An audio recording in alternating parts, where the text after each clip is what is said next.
Hello everyone, this is Lokesh and welcome to my YouTube channel. And इस YouTube channel में basically मैं English के बारे में बात करूंगा, जैसे कि आपको नाम से पता चल गया हुआ इंग्लिश विद लोकेश। थोड़ा मैं अपने बारे में बता दूं पहले। मेरा नाम लोकेश है और फिलहाल मैं एक MNC केवेंस कंपनी में बात काम कर रहा हूँ। आज से 5 साल पहले इंग्लिश सीखी थी मैंने आफ्टर 12th। 5-7 साल होने वाले उस बात को। मुझे पता है हमने इंग्लिश बचपन से बहुत पढ़ी है, बहुत लिखी है। हमें नाउन पता है, ABCD पता है, सब कुछ पता है हमें, टू बी ऑनेस्ट। बट जब बोलने की बारी आती है तो हम बोल नहीं पाते। हम हिंदी टू इंग्लिश ट्रांसलेट करने में लग जाते हैं और फिर उस बीच में हमारे वर्ड्स आगे पीछे हो जाते हैं और जो हम बोलना चाह रहे हैं वो बोल नहीं पाते हैं, टू बी ऑनेस्ट। यही है सबकी दिक्कत। मेरी भी थी, एक टाइम को मेरी भी थी। हाँ, ये दिक्कत धीरे धीरे ठीक होती है। एक्चुअल में हमें पहले पता करना होगा किस वर्ड को कहाँ यूज़ करना है, कैसे यूज़ करना है, तो आपको आइडिया रहेगा कि अच्छा कैसे करना है। और इसीलिए मैंने ये चैनल बनाया है, क्योंकि आज से 5 साल पहले सेम प्रॉब्लम मेरी भी थी, जिसको मैंने ठीक किया और मैंने आज एक अच्छी जॉब पे काम कर रहा हूँ मैं। और मैंने ये चैनल इसलिए लोगों के लिए यूज़ किया है क्योंकि मैंने आज भी बहुत से मैंने अपने फ्रेंड्स देखे हैं जो इंग्लिश सीखना चाहते हैं, बट वो कहाँ सीखे वो बहुत कंफ्यूज रहते हैं। क्योंकि आजकल मार्केट में बहुत सारे प्लेटफॉर्म्स अवेलेबल है, पेड, अनपेड, फ्री, इवन तो यूट्यूब पे बहुत अवेलेबल है। लेकिन एक क्लियर गाइडेंस कहीं नहीं है। सब जगह बस सिर्फ छोटी सी चीज़ें बताई जा रही है और वहीं पे छोड़ दिया जा रहा है चीज़ों को। तो मैंने ये चैनल इसी के लिए बनाया है ताकि मैं यहाँ पे सबकी हेल्प कर सकूँ। इंग्लिश के बारे में पहले से मैं सबको बताऊंगा कि इंग्लिश की कौन सी चीज़ कहाँ यूज़ होती है, कहाँ यूज़ नहीं होती है। एक बार हम इंग्लिश के पार्ट को कंप्लीट करें, उसके बाद मैं आपकी आपकी जर्नी में भी आपकी हेल्प करूंगा। अगर आपको BPO या MNC सेक्टर्स में काम करना है तो मैं वो भी हेल्प करूंगा, कैसे काम करना है, कैसे कॉन्टैक्ट नंबर निकाल जा सकते हैं, कैसे एप्लीकेशन सेटअप करना होता है, कैसे CV बनाना होता है, सब कुछ बताऊंगा मैं यहाँ पे इस चैनल पे एक एक करके। आई नो थोड़ा टाइम लगेगा इन चीज़ों में, बट आई वुड से अगर आपको डायरेक्टली मेरे से कांटेक्ट करना है और इस पार्ट को स्किप करना है तो मेरे पास आज मेरा खुद का एक चैनल भी है इंस्टाग्राम पे। आप मेरे को सीधा वहाँ पे DM कर सकते हो और आपको जो भी हेल्प चाहिए होगी मेरे अकॉर्डिंग एंड मेरे से जो भी हेल्प चाहिए होगी मैं आपकी पूरी ट्राई करूँगा हेल्प करने की। आपको रिगार्डिंग रिक्रूटर्स के नंबर चाहिए, CV चाहिए, कोई MNC में जॉब चाहिए, इंग्लिश में जॉब चाहिए, इंटरनेशनल क्लाइंट से बात करनी है, बेसिक से एडवांस तक मैं आपको पूरा ट्राई करूंगा कि यहाँ पे समझाने का, वो भी इजी लैंग्वेज में जहाँ पे आपको ज़्यादा टाइम खर्च ना हो। So let get start. ठीक है। आज मैं फर्स्ट हमारा जो चैप्टर है हम करेंगे use of is M R. पहले तो हम ये सीखेंगे कि ये यूज़ होते कहाँ हैं, कैसे यूज़ होते हैं और कैसे नहीं। मेरा जो पहला पॉइंट ऑफ व्यू है जो आपको बताने का है, ये सबको पता है इज एम आर क्या चीज़ें हैं, ठीक है, जो हमने बचपन से पढ़ी है। पॉजिटिव और नेगेटिव दोनों चीज़ें होती है। मैं दोनों चीज़ बताऊंगा। आई के साथ हमेशा एम और एम नॉट यूज होता है, ठीक है। आई के साथ हमेशा एम और एम नॉट यूज होता है, ठीक है। और ही, शी, इट के साथ यूज होता है इज, ओके। और यू, वी, दे के साथ यूज होता है आर। अब मैंने आपको दिख रहा होगा यहाँ पे और सारी चीज लिखी है, मैंने अभी अभी जस्ट लिखी है वीडियो बनाने से जस्ट 10 मिनट पहले सब कुछ मैंने लिखा है ये, ताकि मैं आपकी हेल्प कर सकूं। डोंट वरी, मैं आपको एक एक चीज क्लियर क्लियर बताऊंगा। वही सब ये लिखा हुआ है, आई नो थोड़ा सा मुश्किल हो रहा होगा। डोंट वरी, जो बिगिनर्स है उनको भी मैं बेसिक से बताऊंगा, जो एडवांस है वो स्किप कर सकते हैं। डोंट वरी, आपको जो चीज चाहिए वो आपको मेरे इंस्टाग्राम हैंडल पे मिल जाएगी। मैं आपकी वहाँ पे हेल्प करूंगा। अदरवाइज आप कमेंट भी कर सकते हो वीडियो पे, मैं कमेंट चेक करके आप मेरे इंस्टाग्राम पे सीधा आ जाना। मैं सीधा आपसे जो भी चीज़ें आपको मेरी हेल्प चाहिए होगी मैं आपको उसमें हेल्प कर सकता हूँ रिगार्डिंग अ जॉब और एनीथिंग एल्स। अभी टॉपिक से भटकते नहीं है, पहले इस पे स्टार्ट करते हैं। आई के साथ आई एम और आई एम नॉट, और इसको इस तरीके से भी लिखा जाता है। इसे बोलते हैं एपोस्ट्रोफी ए, और उसके बाद यहाँ पे इसे एम कर जाता है। ये आई एम ही कहलाता है। ये शॉर्ट फॉर्म है, ये लॉन्ग फॉर्म है, दोनों में से कोई भी यूज कर लो, दोनों ही करेक्ट है, ठीक है। ये आई एम नॉट है, ओके। यहाँ पे आई एम नॉट के बारे में मैंने यहाँ बता रखा है इस वाले पे, है देखो। नेगेटिव ये है आई एम नॉट, एक तो ऐसे तरीके से लिख सकते हो, दूसरा इन्वर्टेड ऐसे एस्ट्रोफी एम देन नॉट, दोनों ही ठीक है ये तरीके, ठीक है। Same with he, she, it, he she आपको सबको पता होगा, ही शी कहाँ यूज करते हैं, कहाँ यूज नहीं करते हैं। ही बेसिकली यूज होता है हमारा मेंस के लिए, ठीक है मेंस के लिए यूज होता है ही। शी यूज होता है वुमेन्स के लिए। इट की डेफिनेशन थोड़ी डिफिकल्ट है, क्योंकि इट का कॉन्टेक्स्ट डिपेंड करता है आपका पूरा सेंटेंस क्या है, उस पर डिपेंड करता है। कई बार इट को टाइम के साथ भी जोड़ा जाता है, पर्सन के साथ भी जोड़ा जाता है, वेदर के साथ भी जोड़ा जाता है। इट डिपेंड्स करता है कि आपकी पूरी सेंटेंस है क्या, उस पे इट डिपेंड करता है।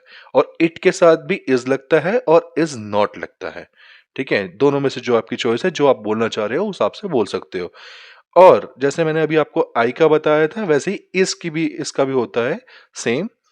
जैसे ही के साथ लगा दो इज, ऐसे हम ऐसे लिख सकते हैं, ठीक है। या पूरा भी लिख सकते हो आप, जैसे कि ही इज, ऐसे भी लिख सकते हो आप पूरा, ठीक है। आप दोनों तरीके से लिख सकते हो, दोनों ही करेक्ट है। मैं आपको दोनों फॉर्म बता रहा हूं ताकि आप कंफ्यूज ना हो। कहीं पे ये सेम लिखा हो तो आप कंफ्यूज ना हो इसके रिगार्डिंग, ठीक है। सेम विथ शी को भी ऐसे लिखा जा सकता है, इट को भी ऐसे लिखा जा सकता है। आप इट इज भी लिख सकते हो, आपको सिंपली यूज करना है तो कोई दिक्कत वाली बात नहीं है। Same with we you they. We you they के साथ आर लगता है हमेशा, और आर का शॉर्ट फॉर्म हम ऐसे भी लिखते हैं, वी के साथ एपोस्ट्रोफी देन आर ई, ठीक है। आई नो थोड़ी राइटिंग थोड़ी बुरी सी है, सॉरी उसके लिए, बट मैं इसे ट्राई करूंगा सुधारने का, ठीक है। सेम विद यू और सेम विद दे, ठीक है। अब यहाँ पे आते हैं हम नेगेटिव वाले पे, क्योंकि ये बहुत बढ़िया पार्ट है जो आपको समझना चाहिए। अगर आपको कोई चीज़ समझ ना आए तो मुझे बता देना, ताकि मैं उस पर फोकस कर सकूं और आपको चीज़ें बता सकूं। आई एम नॉट ऐसे भी लिखा जाता है। आई एम नॉट या तो आप इस तरीके से लिखो, ठीक है, या इस तरीके से लिखो, दोनों ही सही है। दोनों ही सही है, लेकिन आप दोनों में से एक को यूज करना, दोनों को यूज मत करना। कहीं आप आई एम के साथ आज फिर ऐसे वाला नोट लिख रहे हो, वो गलत हो जाएगा, ठीक है। या ये यूज करो या ये यूज करो, दोनों में से एक। Same with he she it.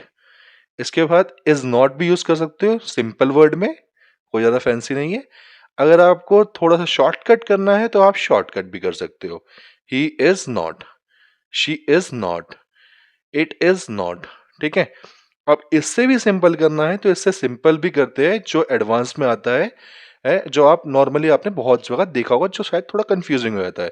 ही लगाया और ये इज हो गया, फिर नॉट हो गया ये, ठीक है। इसके बाद जहां एपोस्ट्रोफी लगती है वहां पे से नॉट पढ़ा जाता है। जैसे यहाँ इस पढ़ा जा रहा था, इसे नॉट पढ़ा जाता है। बट आप दोनों को कंबाइन नहीं कर सकते, जैसे मैंने यहाँ बताया था, आप दोनों को कंबाइन नहीं कर सकते, या तो ये या फिर ये, या फिर ये सिंपल वाला। तीन मेथड है इसको लिखने के, तीनों में से एक ट्राई करो, कुछ भी आप लिख सकते हो, ठीक है। Same with we you they, इसके साथ भी सेम यही चीज है। या तो आप इसको ऐसे लिख दो शॉर्ट फॉर्म में, जो मैंने आपको शॉर्ट फॉर्म बताई यहाँ पे, ये शॉर्ट फॉर्म है इसकी, ठीक है। ये शॉर्ट फॉर्म है, और इसको नॉर्मल तरीके से लिखते हैं, वी आर नॉट ऐसे वाला, वी के बाद फिर आर नोट कर दिया, ठीक है। जैसे कि यू के बाद आर नोट कर दिया, डी के साथ आर नोट कर दिया, वो भी सिंपल है। सो ये चीजें मैं आपको बता रहा था ताकि आपके लिए बहुत सिंपल तरीके से हो जाए ये चीजें। और जब हम क्वेश्चन भी पुट करते हैं, ये तो मैंने आपको जस्ट आपको बताया ट्यूटोरियल कि क्या है, क्या क्या कैसे यूज किया जाता है, कहाँ कहाँ यूज किया जाता है। अगर आपको जानना है क्वेश्चन, क्वेश्चन भी हम ऐसे ही पूछते हैं। क्वेश्चन में क्या होता है, ये पहले आ जाता है, आई के साथ आ जाता है। आई के बारे में बात हो रही है, जैसे कि am I late, am I late, क्या मैं लेट हूं। सो वैसे ही, अब जैसे कि मान लो मुझे क्वेश्चन पूछना है किसी से, is she late, is she late, okay. तो वैसे ही हम उसे आंसर भी कर सकते हैं। इसे आई एम बोल दो, एम बोल दो, एम बोलते से एम पढ़ते हैं, am not, okay. I am not बोलोगे तो भी कोई दिक्कत नहीं है, एम नॉट बोलोगे तो भी कोई दिक्कत नहीं है। बट ये दोनों को मिक्सअप नहीं करना, इन तीनों वर्ड्स में से कोई एक ही वर्ड यूज करना है। ये इंग्लिश का रूल है जो आपको ध्यान रखना है ताकि आपके लिए इजी हो सके। Same with he is not, और इसको पढ़ते हैं ही इजंट, अगर आपको पढ़ने की बारी आ रही है तो इससे पढ़ते हैं he isn't, is not, isn't. Okay, same with we are. Okay, we are not simple ही बोल सकते हो, लेकिन एडवांस में आता वी आर एंट, इसे आर एंट पढ़ा जाता है। फिर जैसे शॉर्ट फॉर्म ये है वैसे ही आर एंट आता है, ए आर आ जाएगा, देन एन की जगह इन्वर्टेड कोमा लग जाएगा। जैसे कि मैं आपको बताता हूँ यहाँ पे, बहुत इजी रहेगा आपके लिए, जो मैं आपको बता भी दूं ताकि आपको समझ आ सके यहाँ पे। जैसे कि अगर वी आर नॉट करना है, ठीक है, ये करा हमने वी, ठीक है, ये हो गया हमारा आर, देन इन्वर्ट, ये एपोस्ट्रोफी, देन दिस वन। दिख रहा है आपको प्रॉपर? मैं दोबारा लिख लेता हूं, बड़े में लिखता हूं थोड़ा सा, यू आर, देन ये हो गया, ये होता है आरेंट, ठीक है, ये होता है आरेंट। एंड दे के साथ भी सेम यूज कर सकते हैं, इसे पढ़ा जाता है आरेंट। ओके, दे के साथ भी सेम, दे आरेंट, और सिंपल दे आर नॉट, ठीक है। और इसी को एक और फॉर्म में लिखना हो तो इससे भी सिंपल फॉर्म में लिख सकते हैं जो मैंने यहां पे बताया था, दे आर नॉट, सिंपल, ठीक है। अगर फिर भी कोई डाउट हो तो आप डाउट्स क्लियर कर सकते हो। इसके रिगार्डिंग अगर आपको इंग्लिश सीखनी है, जिसको भी जहां कहीं से भी सीखनी है, आप यूट्यूब पे मेरा चैनल फॉलो कर सकते हो। मैं यहाँ पे वीडियोस डालूंगा ताकि आपको समझ आ सके। आपको कुछ चीज समझ नहीं आएगी तो आप कमेंट सेक्शन में पूछ सकते हो, और सेम मेरे इंस्टाग्राम पे ही मुझे कनेक्ट कर सकते हो, मैं वहां पे भी आपको समझाने के लिए रेडी हूँ। मैं यहाँ पे बस बेसिकली आपकी चीजें ठीक करने आया हूँ, चीजों को एक अच्छी तरीके से समझाने आया हूँ, क्योंकि जहां से हम एक बार स्टार्ट करेंगे ना, एक बार ये सब चीजें क्लियर हो जाए तो आपके लिए इजी रहेगा बोलना भी, पढ़ना भी और समझना भी। और अगर आपको किसी को बोलने हैं, क्योंकि बहुत से लोग आरेंट वर्ड यूज करते हैं, एडवांस इंग्लिश यूज करते हैं मोस्टली। जब भी आप किसी यूएस या यूके किसी भी बंदे से बात करोगे तो वो ये आर नोट पे नहीं आते वो बेसिकली, क्योंकि उनकी वो नेटिव लैंग्वेज है। जैसे हमारी हिंदी नेटिव लैंग्वेज है, वैसे ही उनकी नेटिव लैंग्वेज होती है। और सेम जो मेरा था रीजन जो करने का यहाँ पे, वो था एमएनसी ज्वाइन करने का, और एमएनसी में सारे क्लाइंट्स यूके यूएस के ही आते हैं, तो वो आर नोट से बात नहीं करते, वो करते are and, isn't and am not, ठीक है, ऐसे करके बात करते हैं। तो एडवांस भी सिखाऊंगा मैं आपको, बेसिक भी सिखाऊंगा, ताकि आपको दोनों चीज क्लियर हो सके। रही बात आपकी प्रैक्टिस की, अगर आपको प्रैक्टिस करनी है तो आपके प्रैक्टिस के रिगार्डिंग अगर आपको स्क्रीनशॉट लेना तो आपको स्क्रीनशॉट भी ले सकते हो यहाँ पे इजिली, ठीक है। अगर आपको दिख रहा है तो, अगर आपको नहीं दिख रहा तो मैं दोबारा से एक बार क्लियरली दिखा देता हूँ। यहाँ पे आप स्क्रीनशॉट भी ले सकते हो प्रॉपर इस चीज का। और यही सेम चीज अगर आपको दोबारा चाहिए तो आप मेरी वीडियो दोबारा रिवाइंड करके देख सकते हो इजिली, यूट्यूब पे मैं डाल दूंगा, इजिली देख लेना आप, ठीक है।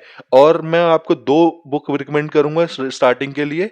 जो मेरी फर्स्ट बुक है जिसने मेरी बहुत हेल्प करी है आज से 5 साल पहले, वो थी English essential grammar bye Raymond Murphy.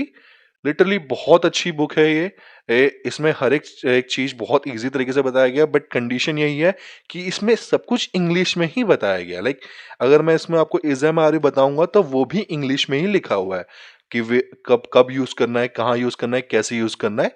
अगर आप प्रो लेवल हो, आपका एडवांस लेवल है और आपको और जस्ट रिवीजन करनी है, रिवाइज करना है, तो आप ये बुक रिकमेंड करता हूं मैं, आप ये बुक ले सकते हो इजीली।